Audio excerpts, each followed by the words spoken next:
And we're putting these people out who have never had like real social interaction, and we're saying, go and talk to a stranger and share the deepest, most vulnerable parts of your life. So what about these rumors on the internet about assassins and someone being endangered? Tell me a little bit about that. But it was like the moment where stuff started getting really weird now, as this guy's kind of just trying to keep us quiet about this stuff. Well, yeah, I mean, these text messages look super scary. So I want to take a look at this, and you help me understand. This just brought stuff to a different level when I saw a picture of my wife, right? Like, this is just... Ruslan. All right. Got my man Dustin Tavella, America's Got Talent winner. Yes, sir. Had his own amazing live show on the Vegas Strip, which me and my family got to enjoy. You truly are one of the most interesting people I think I know. You have an amazing faith journey. And after having your own show on the Strip in Vegas, winning America's Got Talent, everything that came along with that, you move to Branson, Missouri, the Ozarks, which was one of my favorite TV shows. Yeah. And you have your own show there. And in the midst of all that, it abruptly ends. Yeah. Internet rumors are going crazy. He's going back to Vegas. He's not really with the small town life. His family is sick. People are losing it. Someone is trying to kill him. Okay, so we're going to talk about a lot in this conversation, but you got to set the record straight on some of this stuff. Yeah. So okay, we're definitely not moving back to Vegas. I had actually put out one little thing, just kind of lightly trying to explain some stuff because people were saying I was going back to Vegas. Not going back to Vegas. Okay. We said that we had a bit of a family emergency, so then people thought our kids were sick. Kids are okay. Kids are not sick. They're good, Okay. which I do appreciate. There's so many people praying for us and have been praying for our family, so I'm grateful.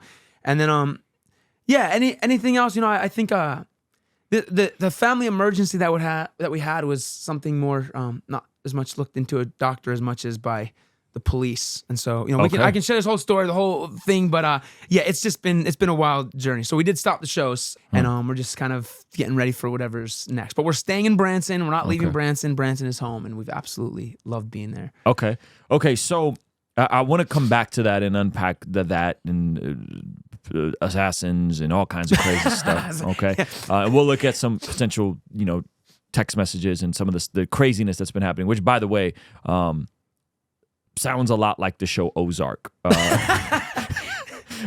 No, bro, look, Branson is amazing, man. It's the most beautiful, family oriented. Like we love. What do people in Branson think of Ozark, though? I don't know. You know what's funny? I don't know if I've ever talked to anyone about that show in Branson. I should ask people. You should. But the thing is like, so I don't know if you know anything about Branson. I don't know anything about Branson besides Ozark. Yeah, it is this amazing family-oriented town. It's a small town. Okay, so picture this: 10,000 people live in this place. Okay. Small town. But 10 million people a year come to visit Branson. And what is that in contrast to Vegas? Well, so Vegas is obviously lots of casinos and gambling and things like this. People call Branson like wholesome Vegas or something because so they have Silver Dollar City, which is the theme park there, which is often I think it's been voted like the last, I don't even know how many years, the #1 theme park in the country by like USA Today and stuff like this. Incredible theme park, really fun. They have shows, they have rides, they have attractions, all kinds of things. And the biggest show there actually, which is crazy, I don't know if you're familiar with Sight and Sound. Sight and Sound, huge theater show, huge theater production. And they do gospel stories. And it's crazy because it is the most wild theater production you will ever see in your life. Like, we've brought people in who like love theater, love Broadway, they're on top of all this stuff, Hamilton and Wicked and all this stuff. And they come to Branson, Missouri, and they sit down in this theater and they are like, where am I? This is the craziest thing I've ever seen in my life. So yeah, so the productions they do are insane. I see you're pulling up the pictures here. This is it right here? Yeah, dude. So they just they announced they're doing David next, so they do the story of David and Goliath. I've already seen it in Pennsylvania because there's another Sight and Sound in Pennsylvania. But it's insane. Like live animals, giant animatronics, tons of actors. It's musical. It's insane. So this is the main show in this place. The top, like the reason people come to Branson, one of the main reasons is for this show. So if that paints a picture that people are coming for this Christian production to this town, 10 million people. Yeah, that's awesome. So that sounds like the appeal for you. I mean, winning America's Got Talent was a big deal, and the logical pathway would have been to just stay in Vegas and eventually continue. Well, you had your own show on the Strip, but to eventually just build a bigger show on the Strip. Yeah, that would have yeah. been kind of like the logical career move. Yeah. So for us, man, everything that we see through the lens of our family first, and then ministry, and not just where we can be entertaining and performing and making money, but like honestly where we can be best utilized in what we feel like God's given us and the platform that He's given us. And when we left the show in Vegas, we had a lot of questions. We didn't know what was going to be next, but we kind of just felt this nudge of like, there's something that God is doing, something that we're supposed to build. That's like this, this merging of the show and the America's Got Talent side of things, but also like the ministry and the stuff that we do. I mean, we love discipleship. We love, raising up people. We've been a part of all kind of different ministries and worked with youth and people in prisons and drug addicts and all these things. And we never wanted to leave that out. And so God has been kind of speaking this weird, like, again, this like meshing of both of these things of how we can be raising people up, doing this show, and really creating an experience for people that's more than just they're coming to see an entertaining magic show, but that they come and they have an experience where they feel loved, they feel seen, they feel encouraged. I mean, the amount of opportunities that we've had to just pray for people. And that's been your heart all along. I know you used to do music, and then after the America's Got Talent, you winning that, you at the show in Vegas that we were at, there was a ministry heart you had for that. You would stick around and meet people, hang out, and even some of the ushers and stuff were Christians. So that's always been very near and dear to who you are as a creator. Yeah. Well, I just think that like when you look at Jesus's ministry model, it's genius, right? Like Jesus is going out doing evangelism. The thing with evangelism is that it's important. People need to hear about Jesus.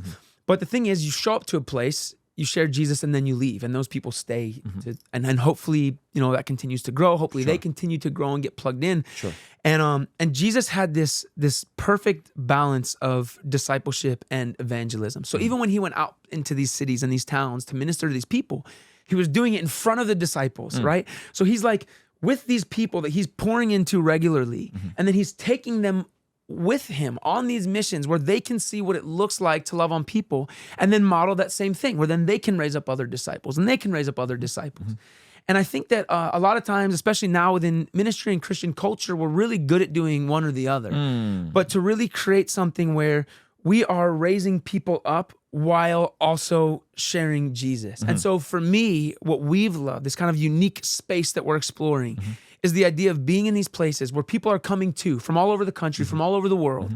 And we get to use that platform to share the principles of God, to love on people, but then to be discipling the ushers, to be discipling even the people that are part of the show, the people involved in the show, the cast members, to be discipling them to do the same. So what happens is that people come in, they're inspired by the show, but when the show's over, there's now all these people that get to be connection points to really share their faith, to get to pray with people, to create those interactions. And so what I've loved and what we've seen, because I've had, my parents are a part of the show, my parents, my sister, my wife, is that after the show, we have these amazing conversations. People are waiting in line to get pictures and autographs and buy merch.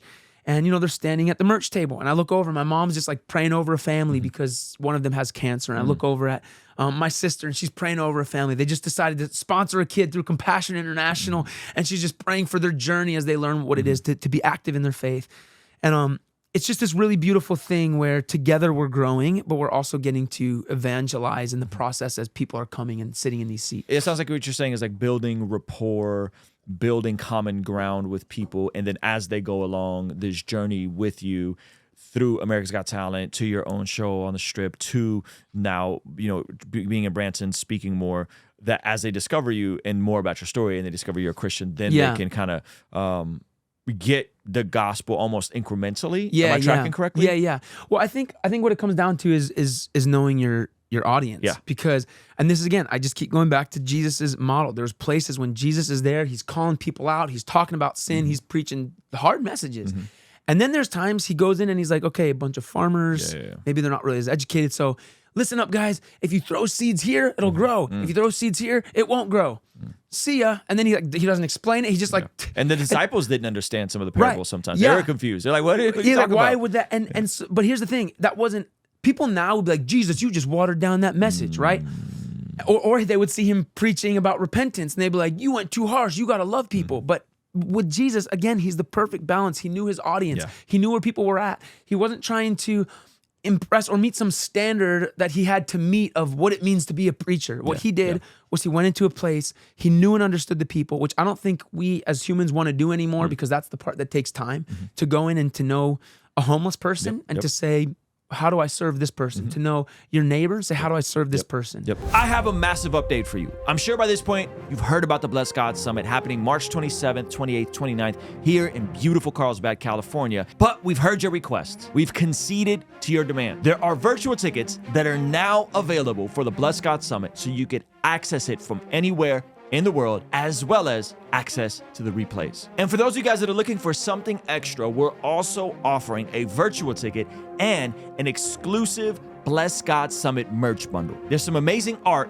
and some exclusive pieces done by our friend Josh Nadeau from Sword and Pencil that you have to check out. So join us online for the virtual event and experience some sessions from my favorite podcasters, pastors, and performers. We have a stacked lineup. I'm talking about Preston Perry, Dr. Sean McDowell, Inspiring Philosophy. What do you mean? Lila Rose, Alan Parr and his wife Jen Parr. We even have Nate Sala from Wise Disciple, Gavin Ortland, David Wood, Avery from God Logic Apologetics. And on the pastoral side, we have my friend Daniel Golding, Pastor Ed Newton from CBC in San Antonio, and my personal pastor from Rhythm Church, Pastor Jeff Moores and his wife Erin Moores. You won't want to miss out from amazing performances from America's Got Talent winner Dustin Tavella, Billboard charting hip-hop artist John Keith and Miles Minnick, and as seen on Jordan Peterson's We Who Wrestle with God tour, Dirt Poor Robbins. And we're still finalizing a few more speakers. So head over to blessgod.shop, get your virtual ticket now, and you can get yourself a bundle with some of the exclusive merch as well. I'll see you over there, all right? Peace. That's good. That's good. No, I love that. And I love your heart, because what you're actually getting at is being a missionary doesn't mean just pulling up and proclaiming Jesus from the mountaintops. Being a missionary requires learning the language, learning the customs, learning the culture, learning who you're speaking to within the culture. You're going to speak to someone that is homeless different than you're going to speak to a single mom, different than you're going to speak to a business owner. And so I think all of this is great, because oftentimes people assume that when you want to share Jesus and culture, you need to give them a quick microwave version, walk them through the Romans road, try to close them as quickly as possible. And it's not that. And it's not that in scripture, and it's not that practically in real life. I love that. Yeah, and so what was really funny too, we worked with an organization, For All Missions organization, and I led an outreach one time, all these 18-year-olds, 17, 18, 19-year-olds. And we were going out, and I'm watching these guys trying to share their story and share Jesus. And I'm like, some of these guys have never had a real conversation in their life. Just look a stranger in the eyes, right? Especially now, this is our culture, right? As we're here and we forget how to interact with humans, and we're putting these people out who have never had real social interaction, and we're saying, go and talk to a stranger and share the deepest, most vulnerable parts of your life. We need to first learn how to just have conversations. So one of the things we did the one day was I said, listen, guys, here's what we're doing today. No one's allowed to talk about Jesus. You're not allowed to share your testimony. You're not allowed to say you're with a church. We're going out, and we're not going out in groups of 3 or 4 or 5, because we're not going to be the weird Christian kids just ambushing strangers. You're going to go out by yourself or with one other person, and we're going to go into the grocery store. We're going to go into the mall. We're going to go into just a restaurant, wherever. And your job is to go in and just start conversation with a stranger. Don't talk about Jesus. What are we supposed to say? I don't know. Find something to compliment them for, right? If you're in the cereal aisle, be like, oh, Cinnamon Toast Crunch. I love Cinnamon Toast Crunch. If you like someone's earrings, tell them you like their earrings. Compliment a person, right? And so we went into a low income area, a middle class area, and then a more rich area of town. And we did this little experiment in all 3 of these sections, just to go out and talk to people. Wow.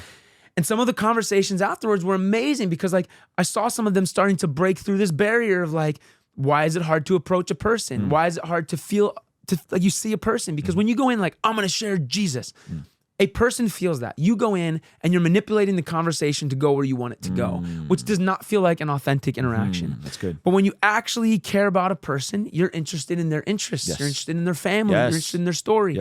And so it was just this really cool experiment of doing that, and then realizing, wow, people actually like being approached and seen and complimented. And even though most of our people are, walk around like this with not looking at anybody, when you engage with a person and you start speaking life over them, dude, people come alive. That's good. And yeah, so yeah, that's good. And I mean, listen, we say this a lot here in terms of what we do is we're interested in what people are interested about. So we keep up with what's going on in culture and in the news and in the media because other people are keeping up with it. And it's a great bridge to connect with people because they're concerned about what's happening. They're worried, or at the very least, a Christian may be looking for someone that can speak to whatever current event from a Christian perspective. So I'm totally with you on that. I mean, I think most people picture Christians sitting around a table and just talking about the 10 Commandments for 4 hours. And I think that's why I've always had so much love and respect for you, bro, just to keep God in the center of conversation, right? That God can be a part of all of that. Yeah. Well, I mean, the fun part that I'm excited about is that you're coming to our summit. So we'll finally get to collaborate on stage in some way, shape, or form. And then hopefully once your show is kind of back to its regularly scheduled programming, we'll do something with you as well. So I'm super pumped, man. I think you being so willing, and your heart's always has been so pure and so welcoming to you to come and be like, yo, I'm down to pull up to the Bless God Summit and just be there. And you were like, I'll stack chairs. I don't even got to perform. I was like, this man is like straight salt of the earth vibes, bro. Thank you, bro. So I'm excited. Okay, so I want to kind of talk about some of the stuff that people are currently worried about. You know, it's the beginning of the new year, and you have two crazy events that just happened with the situation in New Orleans, a dude driving a truck into a crowd, and then the situation with Vegas, where you were at, of someone pulling up in a Cybertruck right in front of the Trump Tower, fireworks exploding it, and just the craziness of like what's happening in society right now, and like all this on the beginning of the year, people are unsure if those two things are connected. You've been in these highly populated areas that something goes wrong, it could potentially be a fire hazard. You got herd mentality and how people navigate this. You being on stage, what insight would you have in terms of these types of situations, especially like you've been in Vegas and had a residency in Vegas for a long time? It's hard, man, when we see stuff like this. I mean, being in shows, even when we were at that theater, we would have protocol of like, what do we do if a gunman walks into the building, if someone does something during a show? And it's like, it's uncomfortable even talking about it because you don't ever want to imagine that would be something that somebody would actually do and that you would be a part of it, right? And I think we see this stuff on the news and it feels like it's something that can never happen to us. And so there's this constant thing of like, what do you do with that feeling of knowing that something horrible could happen at any given moment, especially in these highly populated areas? Do we just avoid them? Do we? And so it's scary. I think it's a thing to navigate. I know people who will not even go into public, highly populated areas just because it's scary, right? I remember a time even in Vegas after a show the one night, I was leaving. So we have like an employee door that we would go out of. And when I'm there, I see all these people like running out of the casino. And I'm like, what is going on? They're like, someone has a gun in there. Someone opened fire in the casino at Luxor. And I'm like, what? And I'm like, I still have my friends in there. The other people I'm performing with, right? All my people are like still in this theater. And I'm like, well, where was he? What happened? And like, we don't know. Like we heard shots. And then all of a sudden I'm hearing all these versions of what was going on in there. And so I'm calling my friends and I'm panicking. Like to see people like in a panicked state of mind running out of a building is terrifying, right? It's just like, you have all these questions and then people are like, we're not supposed to go outside because he might be outside and all these things. And then it turned out, all that happened was someone, I guess like some drunk guy like slammed a door or something, glass door, and it shattered. So the glass like popped. It was really loud. And people thought it was a gunshot, and then people start running, and then somehow in 4 seconds that story escalated to all this other stuff of this gunman. But the reality is that we don't know. And so for all the people involved in these kind of situations, man, it's terrifying to even think of their perspective now walking into other group situations. Like anyone who is there at either of these events, they're never going to go into a concert the same again. They're never going to go into even a church the same again. Like anytime there's a gathering of people, that's a thing in the back of your mind, and it's scary and it's sad that we even have to think that way. Yeah, I was also thinking about the fact that these things were on the same day. The people were drawing all the conclusions, like they're both EVs, they were both rented on Turo. These are both people that were American citizens, and all the parallels. And I was like, man, this is some really spooky stuff. But I was thinking about what happens to people today, and I was speaking about this yesterday, where people can get radicalized on the internet. Like you can get radicalized fairly quickly if you're in a rough season of life, if you are going through, like the guy in New Orleans apparently had just gone through a divorce, if you are struggling in your career, and those are and then there's a component where you start consuming stuff that's just not helpful for you, that's not good for your mental health, and really go down the rabbit hole, and before you know it, everyone is the enemy. These people can't, need to be taken care of. The government is wrong and won't let me get ahead.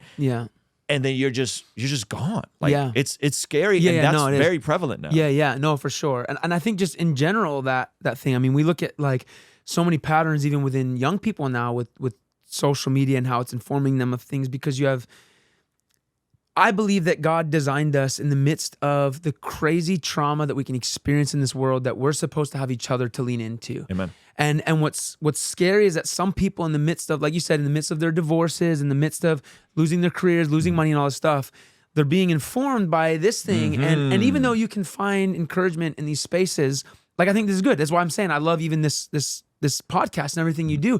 But if people are only relying on Ruslan's podcast to change their life, then I just don't think that works. I think we need humans. And so I think that, like, I mean, think of how different things would be if we went back to a thing happens and we lean into our neighbor, we lean into our family, we lean into the people that God's placed into our lives.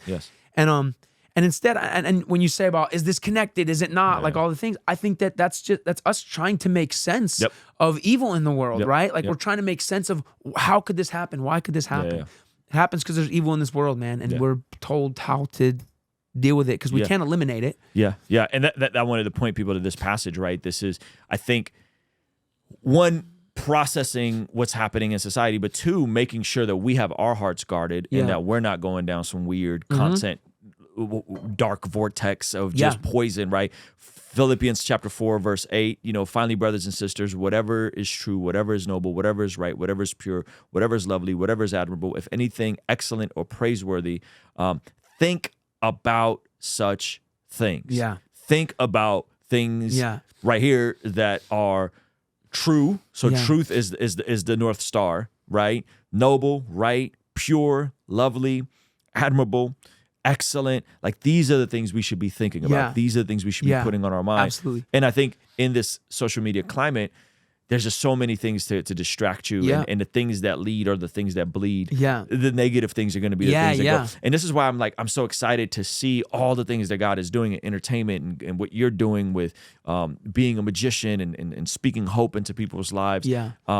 It's just it's you're right in that it's not the anecdote, right? If someone checking out your show is not going to be the thing that necessarily fixes everything. But it can be that catalyst to give somebody hope. Exactly. And I think that takes the humility of us understanding who are we, what is our role. Again, pursuing the platform. Jesus never demonized the platform. Like he went into these spaces. I mean, dude, he was going into towns healing all of their sick, and then somehow none of them had his back when they're like, crucify him, right? So like, I think Jesus understood that with some people, it was genuinely creating change. But I think we have to be sober in our understanding that building a big enough platform is not going to change the world. Like Jesus was so intentional in still meeting with the one. And I think that like, to do both, for people to be able to, it's not bad for people to lean in and to study and to listen to podcasts, but I think they can't use that as a replacement for real relationship. And that's what I think is, and even as you just pulled up that scripture, I love that you pulled that up because, we've been going through some stuff and, we'll talk about that a little bit later, but just the stuff that my family's going through right now, it is so hard to not be so consumed by it. And I just, even when you're reading that scripture, I'm like, almost like sinking in my chair. It's easy to read that and it's easy to say it, but that discipline, like that is a discipline that we need to create and walk out, and it takes strength. It takes the ability. I mean, dude, I've had times I go into a room, I shut everything out and I'm praying and my mind just starts wandering to all these other things, of all the things I'm scared of, all the things I'm worried about. And I'm like, oh, nope, reel it back in. I'm focused on God. And it's like, why is it so hard to just focus on the good stuff of what Jesus is doing? But I think this is a thing we need to practice. I love that you just read that, bro. I think it is, you used the word discipline, and I think it is a discipline. I've shared some of the stuff offline with you of some of the stuff me and my family's going through, which I haven't shared publicly yet. But it is a discipline because I never really understood the reality of intrusive thoughts. Yeah. And like when you're trying to pray and your brain is just like flooded until like recently where I'm like, oh man, this is crazy. And it creates a humility and a brokenness, but it's in that when I am weak, then I am strong. Yes. Because I can be dependent on Jesus in my weakness. That's when he makes me strong. Yeah, man. It's his goodness, you know, that I think pulls us up. So I love that. Do you think that in light of what you're experiencing and the platform that God has given you, in light of seeing folks, I don't know, Russell Brand, all these folks that are coming to faith, Billboard just released this list of the top grossing comedians, right? And the number one grossing comedian right now is Nate Bargatze. I think that's how you say his name. Did I say that right? Bargatze. Shout out. Nate Bargatze. Shout out to Nate Bargatze. Number one grossing comedian, sold over 1.1 million tickets, grossed over $82 million. Do you think, in light of, and I know you've met Nate before, and he's just briefly at a show. Clean comedian, a family-friendly Christian dude, from my understanding, grew up Christian, isn't afraid to talk about growing up Christian and growing up in a Christian environment. What do you make of what seems to be happening on a macro cultural shift, right? To kind of talk about some good news for a change. What do you make of all that? Man, you know, I think that it's amazing, and it should be an encouragement to any believer who is thinking they need to be afraid of sharing their message. I think that our culture is so desperate for good news, but authentic good news, not polished, made up, some different definition of our own definition of love, and also I think just authentic good news. And like I see this, and I'm like, it's amazing to me because it shows that there's something in us that it like good stuff still works, right?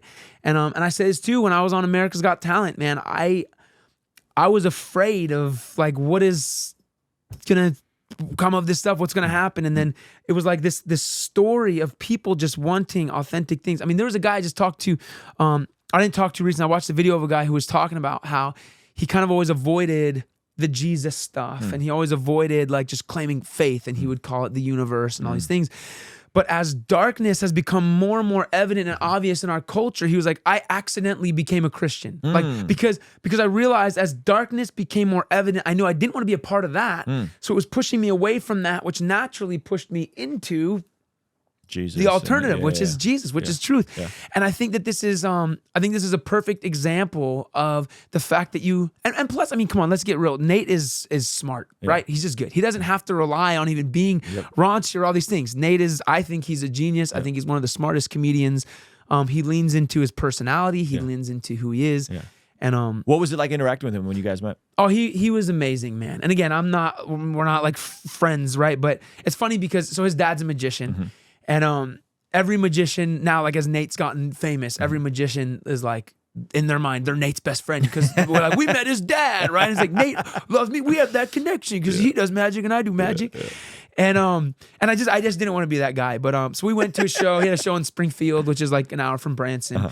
And it was so amazing. And afterwards, there's like a small amount of people got to do a meet and greet with him. And it was just, dude, he was just so kind. And, you know, I think when it comes to like meet and greet stuff, it's very easy sometimes to just turn it on and not really be interested. But it's nice when you can see a person who's just genuinely being authentic in that moment. And I really felt that from him. And I think, you know, I know you met tons of celebrity people and stuff, and you can feel it sometimes when there's just that like, oh yeah, cool, nice to meet you. Don't care, but I need to pretend like I do. Yeah, he just seems like a really cool, authentic guy. Yeah, shout out to Nate and shout out to everyone that's doing excellent work in media, in entertainment, for Jesus.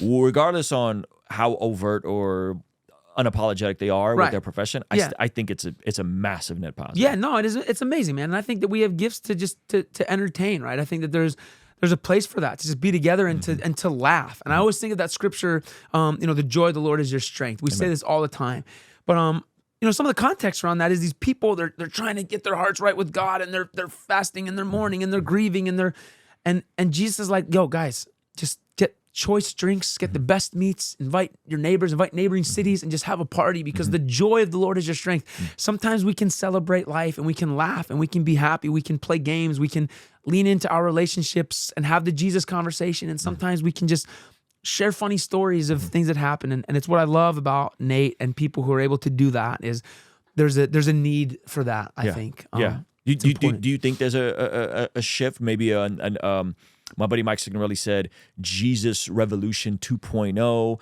maybe another great awakening. It sounds like it's awfully similar to the late 60s to what's happening now. Yeah. No, I would agree with that, man. I would say I've talked to so many people in their own worlds and realms who have been in their own season and having their own conversations that are so similar to each other. Like just feeling like there's, I'm always hesitant to use the word revival. I think we call everything a revival, right? Sure. Oh, people, it's a revival, right? Revival service. Everything's a revival, Yeah. But I do feel like there is, I don't know, man. I feel like there's this stirring for revival, for people to really be like, you know what? This Jesus stuff makes sense. We were kind of offended by it. We're mad at it. So we tried doing it our own way. And that kind of didn't make sense either.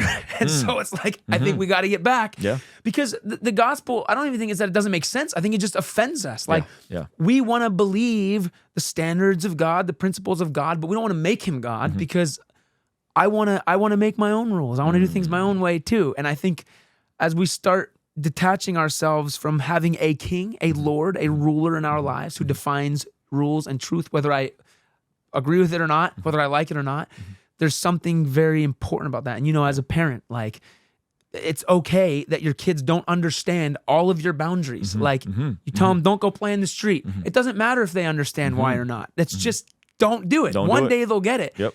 And I think that we have those interactions with the gospel of the things we can't do. And without even understanding it, we're like, I want to believe it, but I also want to make my own rules. And I think we're like getting to a place where we're coming back to the beauty of Jesus being king. It is okay that I am not my own God. I love it. Well, I think you're kind of hinting at revival a little bit. I think there's something else happening. I think with the rise of nuns, which is a huge percentage of our generation, and the Gen Z folks are like no religious affiliation. Yeah. That it's not even it's revival within aspects of the Christian world. I think I see that for sure. But I think that there's an awakening happening of folks who have no understanding of Jesus or the Bible. I agree, dude. And we're starting like base level, ground floor. Yeah. Like, who is Jesus? What did he claim? Yeah. And that's fascinating to me. Dude, it's amazing. And I think it's because people have these preconceived ideas of what religion is and what Christianity is. And what I've seen in like just this past chapter, as we've seen people come to know Jesus,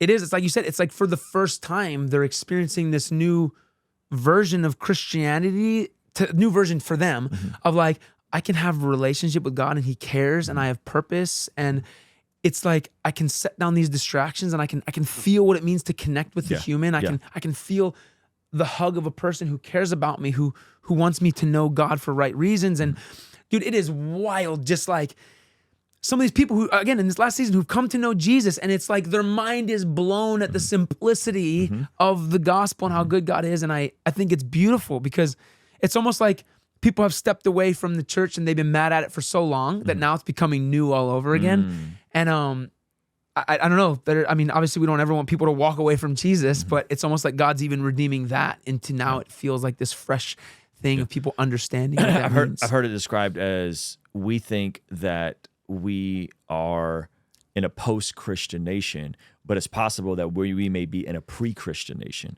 That we've drifted so far that it's not post. Like we're pre. Like it's you know, even in the things that people are coming back to, I think some of these things are so radical, right? Love for your neighbor, eliminating partiality, caring for the widow and the orphan, treating others the way you want to be treated. I don't even think it perfectly fits into political ideologies, right? Like I don't think when you say because everything now with like conservatism and and I think there's a danger with like Christless conservatism, right? But what I'm getting at isn't even trying to conserve anything. I'm saying radical generosity. There's nothing conserving of radical or conservative about radical generosity. It's a whole nother level of the kingdom coming to earth. Exactly. And I think it just, again, it goes into like this idea that we have in our head is that if we can change the guy with the microphone, we can change everything. But the reality is that we have the responsibility to walk that out, to walk out radical generosity, right? To be kind to people, to care for the orphan and the widow. Like, it is our responsibility to walk that out. And when people see it, they realize, like, it's like that thing again, like the verse that talks about, like, against love, there's no law, Amen. right? Amen. And I think that as we just start embracing our authority as Christians, and I say authority because it's the truth. God obviously is the authority, and he puts that truth in us. I think that truth has authority, right? Because it doesn't matter what you tell me about what you believe. The reality is that what God says is real. So when you encourage a person, when you speak the things of God over a person's life, it's going to bring about the fruit that God says it's going to bring about. Yeah. And so, That's I good. think. What do you? Last time we were together in person, I think was at ChosenCon, and we were hanging out, and I got to see some of your show there, and you know, you're a lot like I am in terms of like, you did the show, and I was like, oh my gosh, this is amazing, and the crowd is like, this is amazing, and you're like, oh man, this didn't go right. Yeah. Tell me a little bit about what was your experience like at ChosenCon, and what is your overall impression of what God is doing through the Chosen and Dallas Jenkins and that whole universe? Oh, man. It's not just a show anymore; it's a whole universe they're building around it. Yeah, man. First of all, I just love what these guys have built, and when we talk about Jesus's model of the evangelism and the discipleship happening, I know there's so many people that always want to bring up the controversial stuff with the Chosen and all these things. What I see when I see Dallas is a man who God has blessed and given this creative ability to create something. And people are like, well, it gets obsessive and then it replaces Jesus and all this stuff. I'm like, man, I think the story of Jesus is something you get obsessed about. He just happened to be able to do it in a way that people realized how easy it is to get obsessed with Jesus. And because he made it real and he made it human. And the questions that we have about the Bible, of even like the cultural stuff, like there's just some stuff that's hard to understand. We don't understand culture. I think because he attached that humanity to it. The Chosen has changed the way I read the Bible, because I read the Bible and I'm like, oh yeah, wait, that's right, these guys are humans. It's not like I'm taking everything in the The as gospel, but it does remind me that these were real people with real feelings and real emotions and real fears. And so now when I read through, the Gospels, I read through the Bible, I read these stories of even the Old Testament stuff. It's like, man, these were like real humans, man. They had, and it's just changed that. And so so I love the way that Dallas has constructed this thing to, you see the people on the set of The Chosen giving their lives to Jesus and getting saved, and the amazing things that have happened there within that world. And again, it just goes again to say that the audience is not always the most important. Like when Jesus went into a place, he was speaking to these people, but it was for the people he was with. And a lot of what Dallas does, he's creating this content for tons of people to see, but we forget to take into account the people who are on set watching him while he creates this, while he communicates the gospel, while he communicates the love of Jesus. Yeah. And man, I think that it's amazing. Yeah, I like what you said in terms of it. I would define it as like it's driven me more back to the Bible. Yes. Because I watch something, and it's always the things that I watch in The Chosen that I end up finding out are in Scripture. Yeah. Because I don't know, maybe I just read, like I know that like this backstory with Peter and his mom and his, his mother-in-law and his wife and this whole thing. I understand that that's creative license, right? To trying to bring depth to the character. But it's always the things that I go, wait a minute, like is that in Scripture? And I'm sure enough, I put up that's in Scripture. Yeah. That's crazy. No, that's true. Yeah, I've done the same thing. And so it's like, it drives me more to go back in the Bible and look up stuff. Tell me what your experience was like at ChosenCon. I think you and I were at the inaugural ChosenCon. Yeah. And you did a show with Dallas involved and that whole thing. What was that like? It was awesome. It was so fun. I mean, for me, again, my experience with The Chosen is this is a show that has like reignited my love for the gospel. It's driven me back to the Bible, right? And so you see all these actors who have portrayed these characters you've come to love.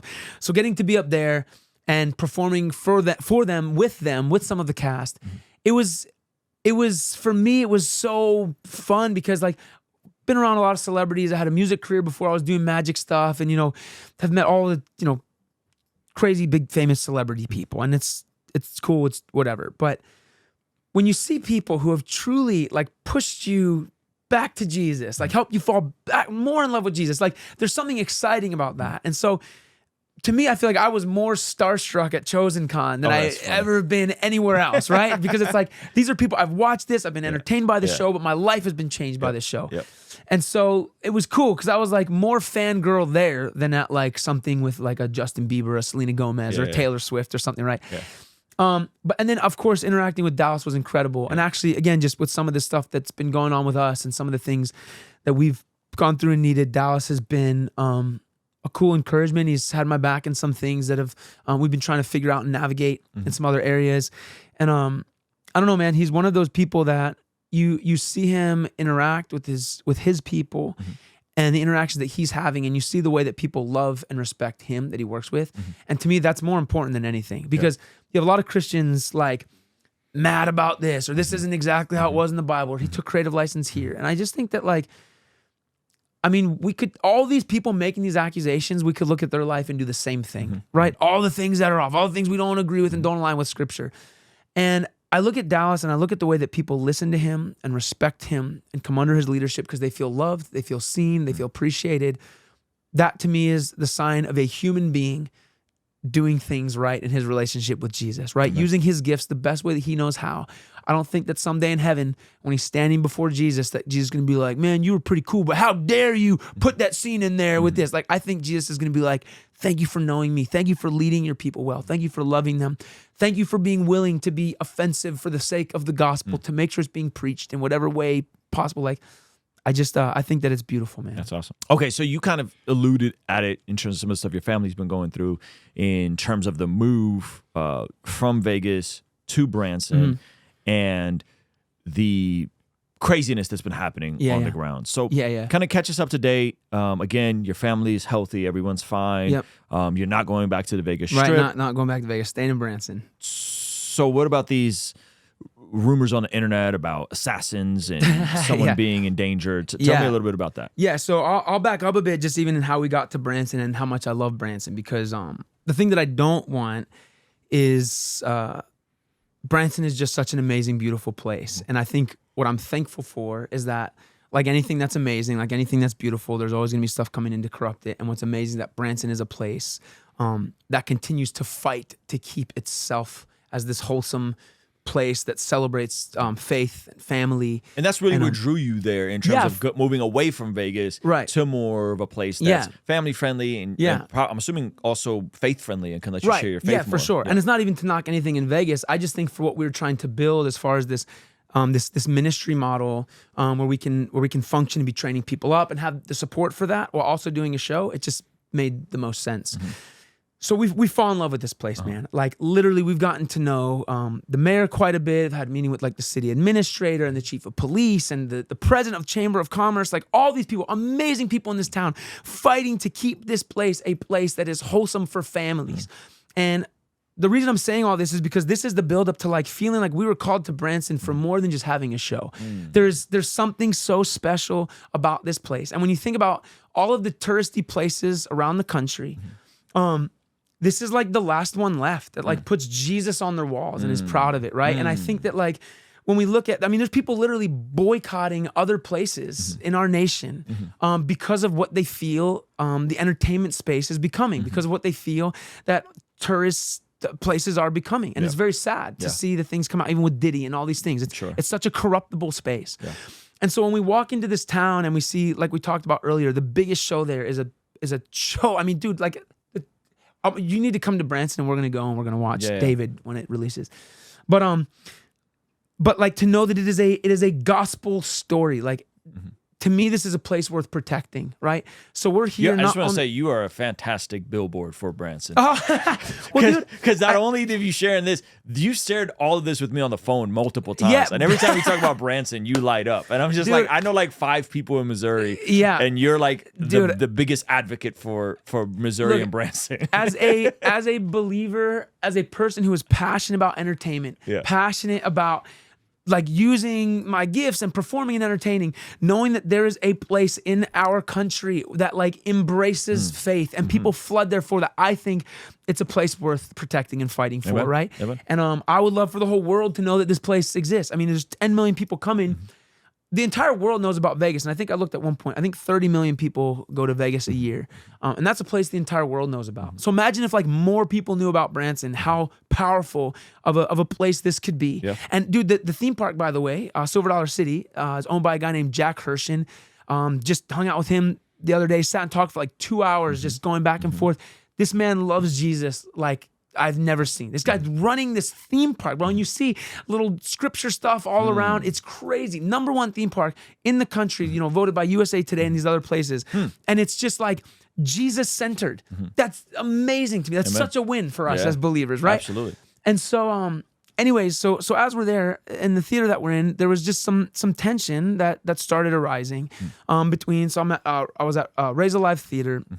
There's a couple other people there, but there started being some tension between like Reza and his camp and some other people, some other parties involved. And I don't want to get into all of that, but as we became friends with both of these people, Reza became a really good friend, and these other people became really good friends, and we're like in the middle of this tension. And so we committed very early on that we were going to continue to love both parties involved. We were going to be friends to both parties involved. I'm not a judge. I'm not an investigator. I'm not a detective or police officer. I am just a friend to these people, and so it's not my job to determine who's right and who's wrong. It's my job to encourage both of these people. Amen. And there was like very strong feelings on both sides, and we're encouraging both sides. Like, you guys need to love him. You need to forgive him. You need to walk through this, and you need to continue to love them. And if there's either of you guys that can make lifestyle changes, maybe we can do that too. And you're kind of caught in the middle of these two sides. You're in this new town, and in this new theater, and now there's some tension rising up. And it's funny because for us, like, again, relationships are the most important thing. And honestly, this became very consuming. There was so much stuff I wanted to do to work on my show, but like this became priority because it was pretty serious allegations that were happening. And so as we're continuing to walk with both sides, you know, one side, each side knew that we were still friends with both parties, right? And sometimes people don't like that, right? And so essentially what happened is that the people involved decided to take legal action against Reza to have like some legal stuff that they were going to do with that. They got an attorney and all these things. Okay. And that's when stuff got super real because to me, again, we're in the middle of this thing and I don't feel it's my position to tell someone what they should or shouldn't do legally, but like to just encourage as much as I can. And if you talk to any of them, like I think that there was times where they were almost offended at how much I'm still friends with the other person because it's like they're mad at it. So anyways. And this stuff is public there or not? No. So it's not public. Okay. That was the big thing because obviously, you know, Ray's is a performer there and he doesn't want everyone knowing this. And everyone's trying to just figure this out. Even the lawyers are talking and trying to figure out how to do this kind of more under the radar. Sounds like a messy situation. Yeah, for sure. And again, people have opinions on if it should be public or not public or whatever. And I'm, you know, doing my best to just be a friend. I even got to a point with Reza where I was like, look, man, we've done our best to be friends with both you guys, to love. And he's a colleague at this point. This is someone for sure. that And a friend, you're friendly with, a dude, colleague. Just over at my house all the time, like hanging out, talking about magic stuff. And even at one point I was like, look, man, I just feel like with everything happening, it might be healthy to step away from stuff for a little bit. Maybe let's all get healthy. You know, if you need, I mean, dude, if you shut down shows for like a couple months at the end of the year and then you have January and February, Branson kind of shuts down January and February. Like that's 5 months. You could just kind of focus on maybe rethinking through things and the same thing I'm saying to the other people involved because some of them, one of them was in my show. And I was like, hey, I think you need to take time away even from being here. And I had to have in my show anymore. I didn't want to have to do that. But again, just trying to look out for the health of everybody. And so with Reza, I said, look, man, I was like, if that like scares you to shut stuff down, if you don't want to do this, like I'll shut down my show too and just walk with you through this stuff. If you need someone to be with, to walk through things with you, to just be a friend, I don't care about the business. We're never going to put business first. Like if God's called us to this place, I feel like we're supposed to have this show here and do this, but I don't think that God would ever say to put that above the people in my life. And which also is like a thing too with my boys. I try to be really intentional with my kids. I think that it's important that they see their dad chasing his dreams and all this stuff. But also I don't ever want them to see me putting those dreams above people. Right. And so I'm always intentional with that too. Like I just want to be willing to let it go. I'd rather my boys see me become homeless in the name of just standing up for what's right, even if it hurts us. I'd rather them see that to where when they're older, they have these stories of their dad, like truly loving God, truly. And I'm not saying that I'm perfect. I'm saying this is what I'm striving to be. This is who I want to be. So anyways, there's a guy, Lucas, who works with Reza. And so he sends me a text one day, and I just want to read this because this is kind of where stuff started going. So there's some other stuff happening, and Lucas says, hey, would you be interested to chat with me one-on-one? He was saying, I think it might be a good time to sit and talk. So would you be willing to chat with me one-on-one? Pete is welcome as well, since he was at our last meeting. Pete is my dad. So he tells my dad he should come. He said, I think it's time we all sit down and discuss things if possible. And I'm like, yeah, this is great. I want to constantly clear the air. And so I tell him, yeah, let's do it. I love that. I just want to sit and chat and figure some stuff out. So Lucas says, we'll do it at the Chamber of Commerce. He says, I'm up for the board of directors next month. I'd love to introduce you to some good people there also. So, the Chamber of Commerce they help other small businesses there and other performers and other businesses in the area. The CEO, by the way, is amazing woman. She's the greatest. And then he says again, will Pete join us? Invite the family if you'd like. I'd really, I'm ready to catch up for sure. So he sets the meeting at the chamber, tells me where to meet. And then I said, let me ask my dad. He said he's welcome to join. And then he says again, I'd like to invite your family as well. Anyone that's able to come. Would love to see everyone again and have a great conversation together. I have a gift basket for your mom too. So no worries. Which I'm like, okay, that's sweet. Yeah. And you tempt my mom with a gift basket. She's there, right? So we show up to the chamber. Obviously, we're going in, talk to Lucas one-on-one. Like he said, he's going to introduce me to people at the chamber.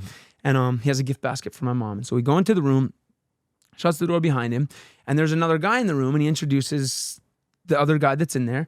And I'm like, I think that's their lawyer's name. And then he's like, this is a lawyer, this is our lawyer, da-da-da-da-da. And he introduces him. I'm like, why is there a lawyer in this room right now? And where's my mom's gift basket? I want the gift basket, dog. You promised me a gift basket. My mom's just scouting out the room like, is this... Maybe it was an edible arrangement. You just said, hey, I haven't been delivered yet. Yeah, we were just late, and he ate it. I don't know. But yeah, so there's this attorney in the room, and the first thing this guy opens up with is, hey, just so you know, you do not have my permission to record this conversation. No one's allowed to record this conversation. And I was like, that's weird. I was like, I wasn't planning on recording this conversation. I thought we were just coming to have a conversation, meet some people, and get a gift basket. I don't know. Why would I record this? Now my whole family's there. I got my parents, my sister, my wife. Is your show still going at this point? Oh yeah, man, show's still going. So everything is still firing. I had a show that day, so this was in the morning, and then had to go to this. So the attorney's like, he says this whole thing, you can't record this. And then this conversation went on for a long time, but the gist of it was, if you guys don't keep your noses out of this thing, there's gonna be problems for you guys. And at one point, my dad rises up like, dude, are you threatening our family? So then I tell him, like, look, if this is gonna come down to we need to turn our backs on these people because it makes you upset that we're friends with them. If we need to turn our backs on these people for life to be easy, then life's just gonna have to be hard because what's more important to me, again, is people. And I'm not trying to be a martyr. I'm not trying to be all high and mighty. I'm just saying, like, this is how I try and live my life. This is what's the most important thing. And so anyways, we left that conversation. I'm like, man, this just really like forced aside because this whole time we've been neutral, but now was like one of these us or them kind of moments. And now you're saying that stuff, there's gonna be problems for us or things are gonna be bad for us. And I'm like trying to think back, like, what have we even done? I don't know if it was just supposed to scare us. And I don't know, but it was like this moment where stuff started getting really weird now as this guy's kind of just trying to keep us quiet about this stuff. So then tell me about these text messages, these henchmen, and that seems to have escalated really quickly from like, hey, stay out of this, whatever this is, to now just real weird stuff. And them seemingly having a mole in their own little situation that sent you some pretty crazy looking stuff that we'll look at here in a second. Yeah. So we had a friend who worked with them, was kind of this inner circle. So Sammy is the one girl, she helps run the theater, and Lucas, the other guy, helps run the theater. And again, people that we just, we're working alongside of and never felt like there was any real problem, And so we had a friend who was there kind of in that inner circle, and one day he was just gone, and was catching up with him. I ran into him one night. And I didn't want to pry because no one wants to say, everyone's like tiptoeing around what they can and can't say. And I think that's what's become a little bit difficult about this whole process. These text messages look super scary. So I want to take a look at this, and you help me understand, because as someone that is just getting caught up on this stuff and seeing a little bit of the internet talk about this, I'm very confused on why is this happening? Yeah, you know what I mean?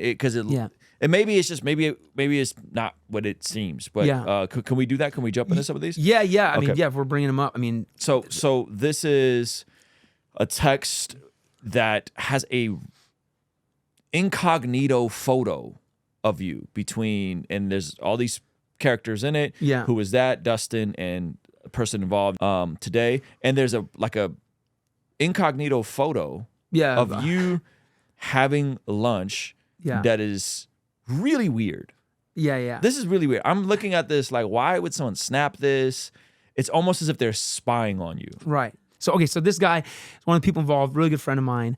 And I guess, just because we were there having lunch and talking, this became a thing to document. What do they think you're doing? Like, what do they think? They're telling you keep your nose out of this stuff, yada, yada, yada. You're in between these two groups.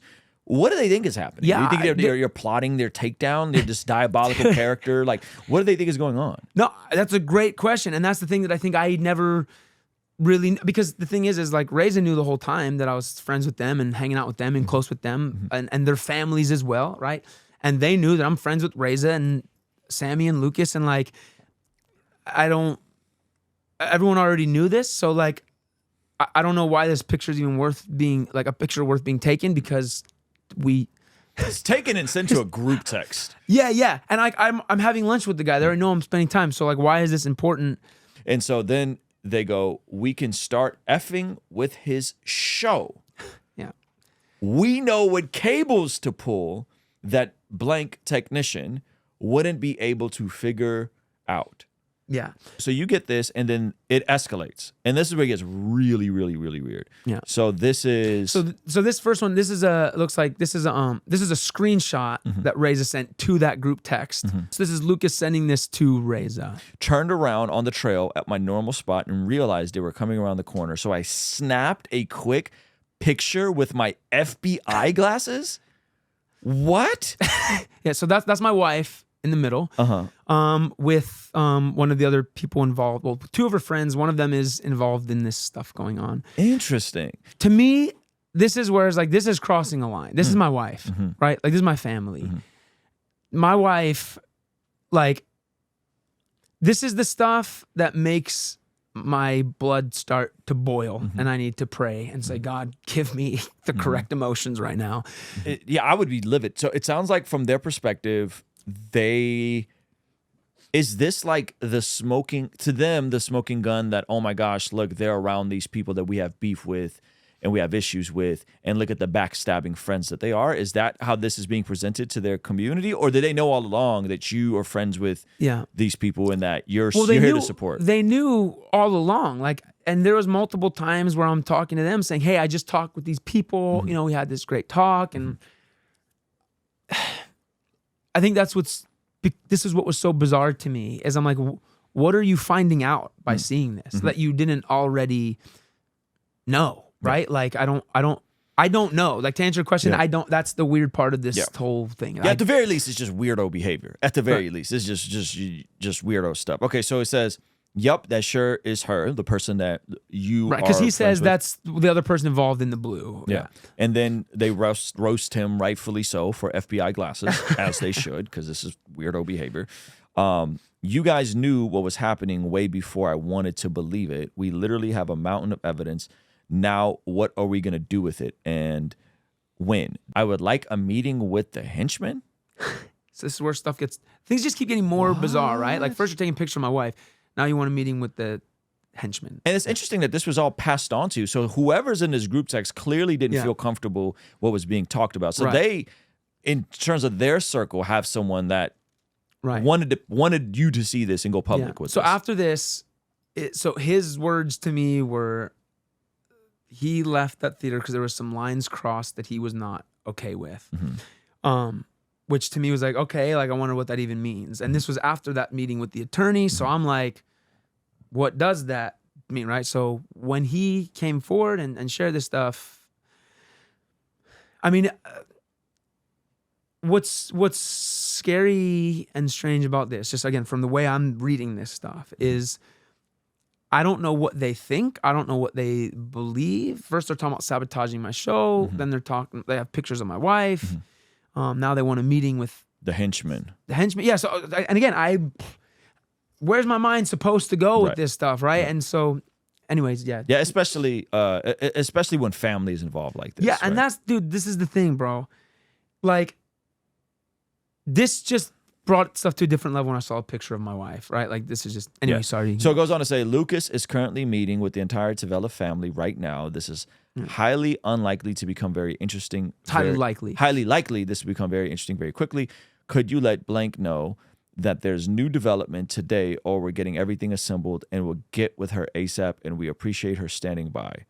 And then it says, Sammy, do we want to meet with both of the henchmen together or separately? This is just really bad, using the word henchman. I mean, do we have, okay, look, again, I'm not trying to assume motives. I don't want to be like, Dustin's talking bad about them. I just want, this is the message we have. I mean, can we like pull up the definition of henchman quick? Is there like a... Yeah, let me see. I think I could pull it up. Because again, I mean, look, bro, maybe henchmen are people who plan surprise birthday parties, and this whole time, like, we love Dustin. Let's have him make a cake. Oh, my phone is not. I got it. I'll pull it up. Henchman. I mean, in my mind, I watch movies. There's negative connotation to henchmen. A faithful follower or political supporter, especially one prepared to engage in crime or dishonest practice by way of service. The dictator said. So someone that's so devoted to a cause, basically, that is willing to engage or in crime or dishonest practice by way of service. Gotcha. And then they go on to name these henchmen. So now you know who these henchmen are.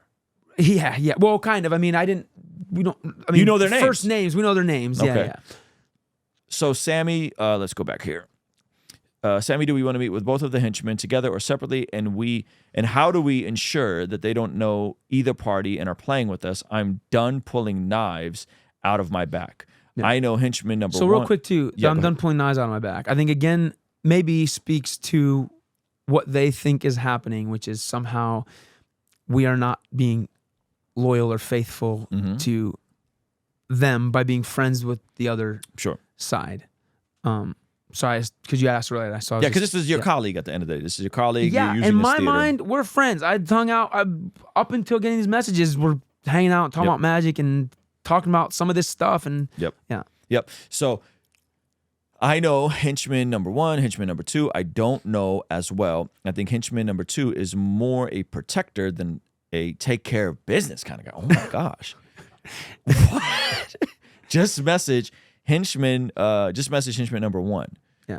So again, where my brain goes, one's the protector, the other guy is the take care of business guy.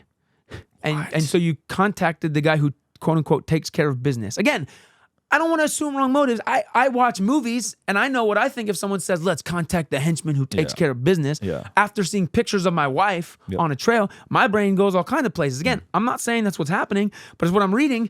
It's enough to make me feel like maybe I need to not have a show in this theater. Yeah, I think that's very reasonable, especially with just the language of this. Okay, so then we go down and this is... So there's a screenshot from Sammy of her conversation with henchman one. Okay. Want to come out to the theater? We can meet you anywhere, though. Okay, theater, good. Sweet. Name a time. What time's good for you? Okay. Yeah. Okay. So she sends the text of them setting up this meeting. Okay.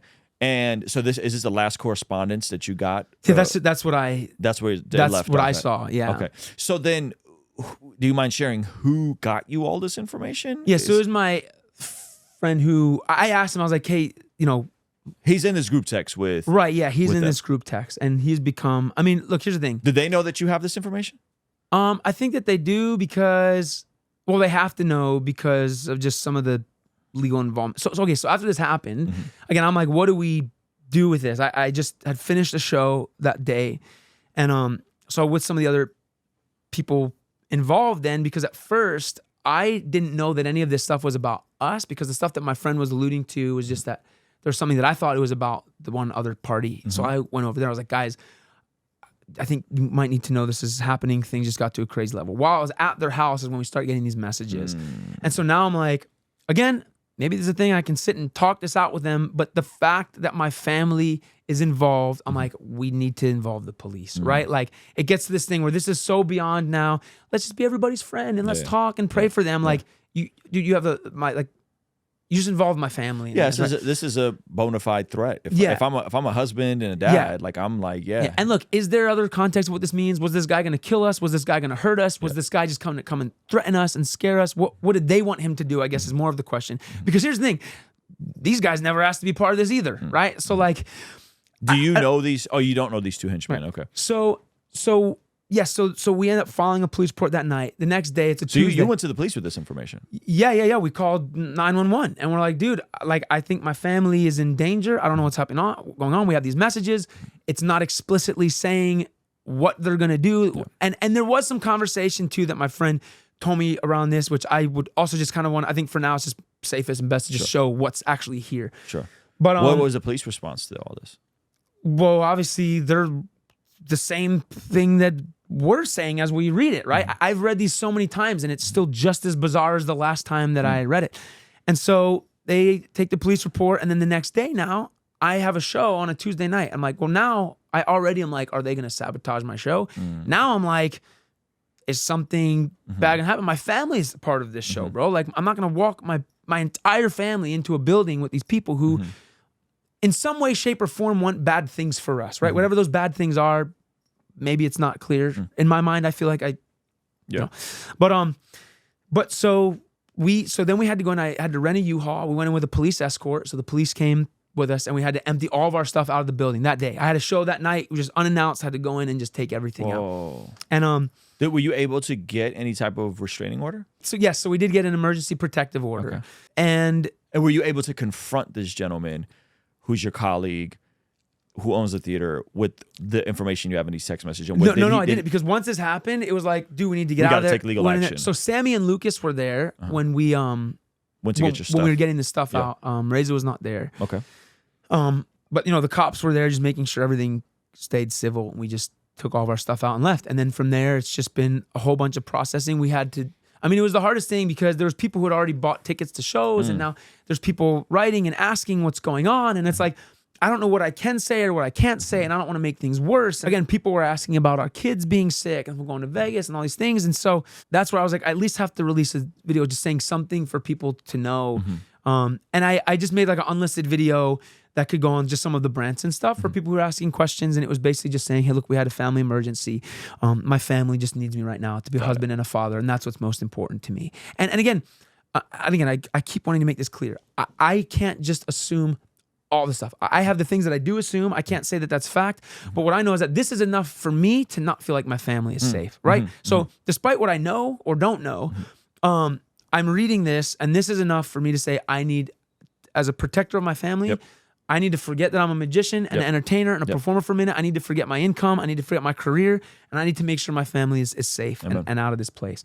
And so that was just that decision that that we made. And it wasn't easy. I mean, I loved performing. We loved everything about doing the show. Yeah. Do any of the people who were saying this stuff in this text message, any of the people affiliated with them, do they know where you're at with it, and have you had any contact with them? No. So that's the thing that's strange too, is like we have friends who still are there and work there, and we've not gotten to talk with them. I mean, dude, I'm telling you, we've like kept our mouths shut about so much stuff. And that's why even now there's so much that I'm not saying, because like I don't want to leave stuff up to he said, she said. It's just, even like with these messages, I'm glad you pull these up when you talk about these, and we can, because this is what we just can see and read. And again, that's what I'm saying. I don't want to assume motive, but even the people there at the theater, it's hard because there was some other messages at one point that was like, we need to keep blank, blank, blank, certain people closer to us, and basically trying to make sure that no one knows what's happening. And in this, I've also been having to navigate my emotions and my feelings and my like what's right. And this is why I'm so thankful for my wife and my family, and just even going back to like an earlier part of our conversation about community, having other believers around you, bro. Every person in my life, in my family that we lean into as we're sharing about this stuff, it's like, hey, we need to take time. We need to pray for them. We need to bless these guys. And even just this morning, man, before coming in here, I was reading, and I just came across the scripture. Even as it says, in Romans 12:14, bless those who persecute you.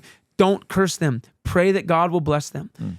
This is one of those things that I can say this and it sounds so nice and romantic, and this is what we should do. But like, bro, when you're feeling this, to pray, God, please bless them. Like, it's hard. But this is what I'm saying. My wife every day has been encouraging me, like, don't get angry. We need to keep praying for them. And she'll stop me, bro, and grab me, and we'll pray. My parents, same thing. We've had a couple friends who've been walking with us through this journey, who've really taken time to be like, these guys are not. This reads like a movie. I mean, no, I was joking. I think I said this offline. This sounds like season 6 of Ozark. Like, that's what this magician moves into town. Oh my gosh, dude. He's from Vegas. All of a sudden it gets weird. But he's trying to be a good guy and be friendly and mediate, and then it just all spirals out of control. This literally sounds like all that's missing is the Mexican cartel and some local mafia on the ground. Listen, bro, and just again, as you talk about the Branson billboard or whatever that I love being, this is so out of context for this place, which is why, again, I love being in this town, because stuff like this happens maybe anywhere else and it kind of blows over. The fact that we are in a town of people who are like, we're fighting to make sure that stuff like this does not happen here. Amen. That there's people taking a stance on things. There's people like not okay with this. This is why we are confident and love being in Branson, because you look at what's happened in these other places. These things have gotten swept under the rug. It's why all these other places have become what they've become. It's why people like Diddy can continue to get away with the stuff that they've been doing, because stuff gets overlooked and overlooked and overlooked and overlooked. And the next thing you know, it grows into something we never thought was possible. To me, again, my opinion, this is the beginnings of something like that. And to be in a town that's like, we are not going to let this become one of these spaces. That's what's beautiful. And that's why I look at this stuff, and amidst all the questions and the fear and the hurt, honestly, bro, like the emotional journey we've had to go through with this, being like, these were our friends. I don't understand how it came to this.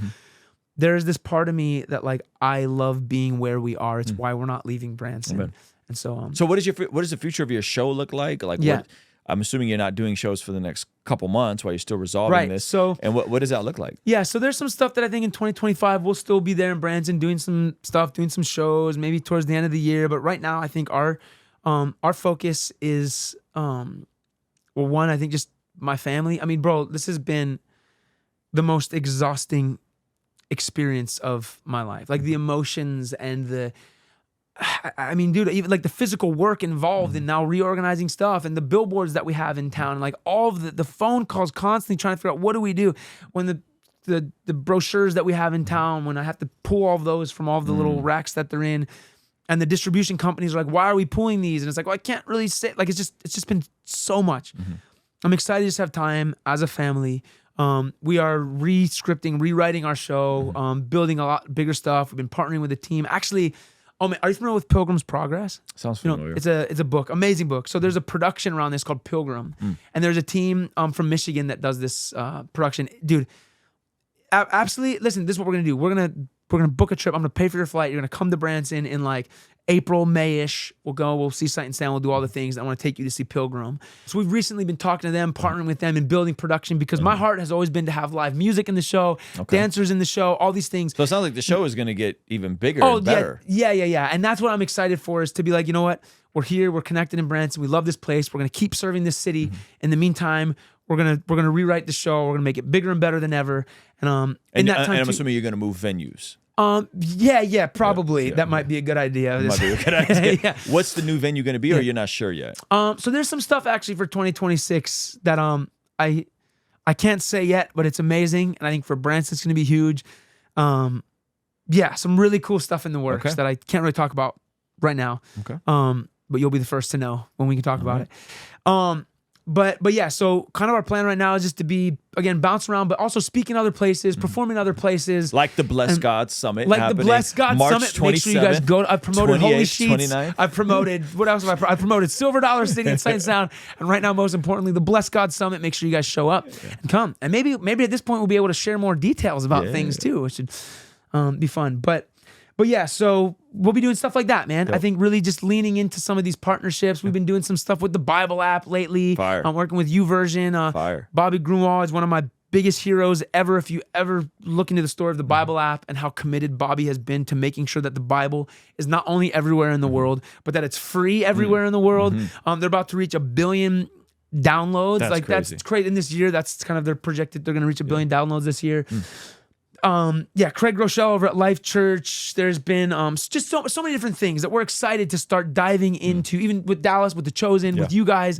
There's just so much stuff that we're really excited to start really building. And to me, honestly, I think also using these things to bring even more awareness to how beautiful Branson is, to bring in more believers who are willing to fight for an entertainment space that still puts Jesus on the walls, that still puts Jesus' name in lights in their theme parks. Like, this is a place where we would love to become a entertainment hub for Christians looking to go, to perform, to be a part, to create, where they know that relationship with God is going to be nurtured and not polluted. So that's incredible, really man. Well, excited. listen, I can't wait to check out Branson myself, and hopefully I'll be out there this year and see some of the stuff in person. And obviously I can't wait to have you at the Blessed God Summit. That's going to be incredible. Any final thoughts? Any final things you want to share before we get out of here? I think the main thing would just be thanking everybody who just has been praying through this thing. Because even when I released that video about, we had a family emergency, the amount of support that we've received from Branson, first and foremost, the community, like I said, the mayor, the city administrator, the president of the chamber, like all the chief of police, all these people, the people at Sight and Sound, like we've had such incredible support also from the people from the other theaters who have just loved on my family and made us feel so safe. This is what's amazing about this place being such this big tourist town, but also being a small town, is like people have really leaned into, even in the midst of not knowing anything going on, making sure that we're cool, making sure that like we're, in a good place, mentally, spiritually, emotionally. And I think I just have the deepest thanks from the bottom of my heart. I know that this has been a town who has fought for us. And it's why we're not leaving, and we're fighting for this place as well. And so just the deepest amount of thanks for everyone. And also I think for everyone who's hung in there in the mystery of all this too, of not knowing what's going on, as people have thought our kids have been sick and all these things. Just so deeply grateful, man. Thankful for you too, for just being a friend and being an encouragement through all this as well. Well, thank you, brother. Appreciate you being here, man. I can't wait to see your show at the Blessed God Summit. And what can they find out more information about you if they want to follow you, check you out, all that good stuff? Yeah, that's good. I also need to redo all of my social media website stuff, but DustinTavella.com. I'm not super active on social media, but any of the social media places just at Dustin Tavella. And we'll probably be a little bit more intentional now of posting some more updates through 2025, just as we figure stuff out. I mean, I need a place where I can see updates for my life because I don't even know what's going on, bro.